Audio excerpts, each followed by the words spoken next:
excess of 280 miles an hour and covering the quarter-mile distance in less than 5 seconds. Winston Championship Drag Racing from the NHRA.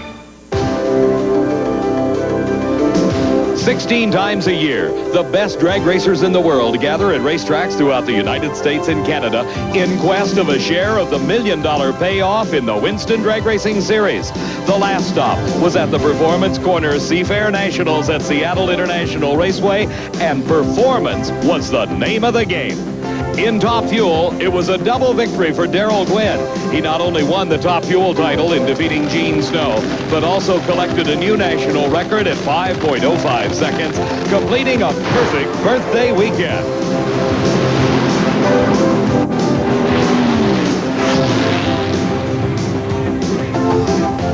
Funny car elimination saw a resurgent Kenny Bernstein sweep through the field, beating Brad Tuttle in the final.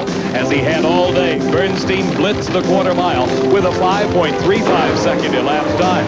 This was Kenny's second win of the year and moved him closer to a fourth consecutive Winston title. The third professional category, Pro Stock, was another case of the winner also rewriting the record book. Bob Glidden defeated Warren Johnson in the final with a 7.37 second elapsed time after gaining the record earlier with a 7.31 second time.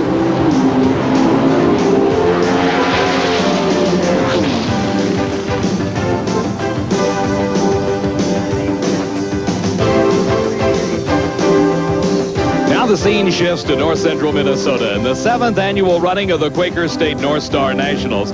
And as is in the case of every NHRA national event, the most coveted prizes of all are the Oscars presented to the winners. Hello, everybody. I'm Dave McClelland, and welcome to Brainerd International Raceway. This is the lineup of awards that will be presented to the event winners at the end of competition today. Over 400 racers from throughout the United States and Canada entered this event in quest of those coveted Oscars and a share of the $700,000 in prizes and awards. First round of racing is over. To bring you up to date on all that action, here's Steve Evans. Dave, the big story in funny car competition is that Kenny Bernstein's machine is loaded up after just round number 1. Bernstein came here to Brainerd with great expectations of taking the points lead away from Mark Oswald, especially considering his big win 2 weeks ago in Seattle. But in round number 1, up against Dale Poldy, Kenny did his long, smoky burnout. He backed up. He did the dry burnout. Suddenly, a problem occurred. He could not get the machine into reverse. Dale Armstrong and crew rushed to his aid. The body came up and the hands flew. Somewhere in this melee, the car lurched forward, carrying the crew with it. Immediately after the incident, I traveled to this pit. Obviously, Kenny Bernstein's concern right now is not over the loss of a race, but the condition of his crew people, including crew chief Dale Armstrong. NHRA's emergency medical people tell us that the crew is okay. They're a little bit scraped and bruised. They're going to go into the hospital and be checked over, but there is no major injury. All of them are expected back at the track in a short time.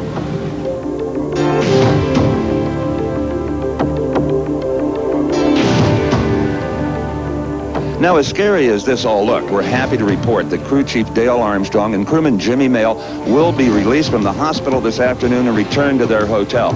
And Jim and Dale, here's a little salve for your wounds. Mark Oswald also lost in the first round. He smoked the tires against Tom Hoover, so you've lost no ground in the points. But that does open the door for Don the Snake Perdome. If he could win this race at top speed and low ET, he could lead Brainerd the points leader. Funny car wasn't the only category that saw a lot of upsets. In round number 1 of Pro Stock, defending event champion Bruce Allen fell, as did Butch Leal. It's Bob Glidden who qualified number 1 that looks the favorite, continuing his super strong mid-season performance.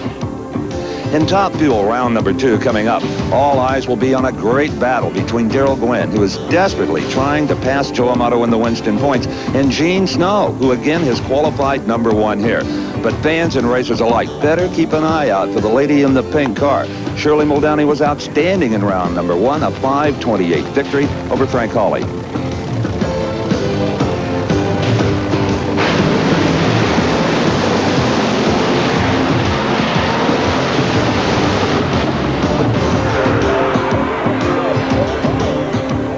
Always a pleasure to talk to this lady when she and her pink car perform as well as they have here in round number 1 with a 5:28 elapsed time at 270 miles per hour. A great reaction time, just a good win.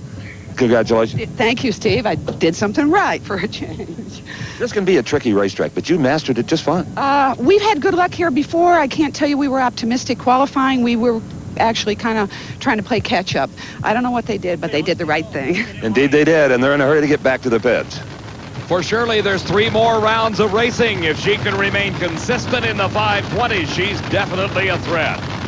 Here's Dennis Forcell, the oldest top fuel rookie on the NHRA circuit today, and what a story. At the NHRA Spring Nationals in June, Dennis Forcell had a medical problem. He suffered a circulatory difficulty in the months that ensued. He underwent treatment, rehabilitation, and now Dennis Forcell is back in competition for the first time here at the Northstar Nationals, and in round number 2 is racing this man, Frank Bradley. Frank Bradley, home-based in Orange, California, sponsored by Earl Newman Agricultural Enterprises, has had his share of problems this season, but they have been mechanical. During the middle part of this year, he has exploded 3 engines, each of them valued at nearly $40,000 each. Dennis Forcell is returning to racing on his home track, hailing from nearby Minneapolis. Frank Bradley is hanging tough in competition, qualified in the number 15 spot. That earned him the right to race number 7, the reigning Winston champion Dick LaHaye in the first round. LaHaye, after winning the Winter Nationals, has had his problems this season, and they continued at Brainerd.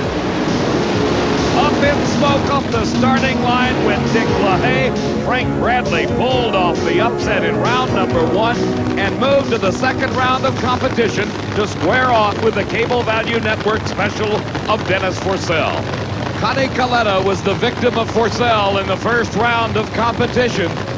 The lane choice here went to Frank Bradley by virtue of his quicker elapsed time in round 1. In the far lane of the track, Bradley pulls ahead of Forcell at the start.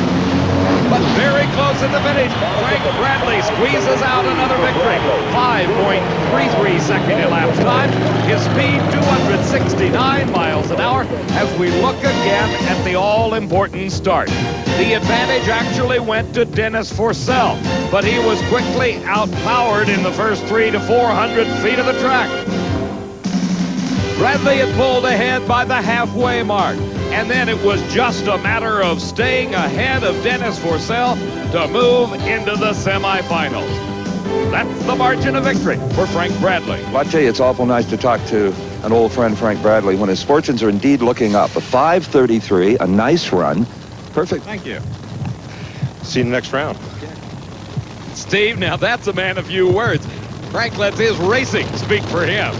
Here on the starting line, backing up after his burnout, is Mike Brotherton, and he is trailing a wire that appears to be the connector devices that go to the sensors for the onboard recording computer.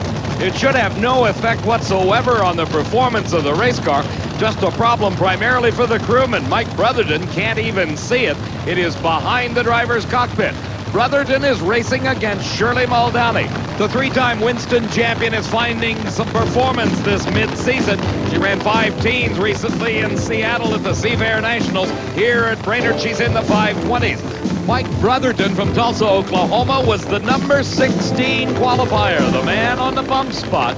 He upset Gary Ormsby in the first round, and now we see a crewman taking care of that errant wire as Shirley Muldowney, with her crew chief Ron Tobler looking on intently, inches her way to the starting line. Both drivers concentrating on getting the best start possible. And tire smoke for Mike Brotherton. Shirley corrals the car across the finish line and into the semifinals. She won't be thrilled with the performance of 5:39, but she did have problems keeping that car going straight. The 1988 NHRA Quaker State Northstar Nationals is being brought to you by Goodyear Eagle Tires. Goodyear, because there really is a difference. And by Fram Bendix Autolite, which are all quality products of Allied Automotive. And by Budweiser, for all you do, this Bud's for you. More Top Fuel racing from Brainerd International Raceway coming up next.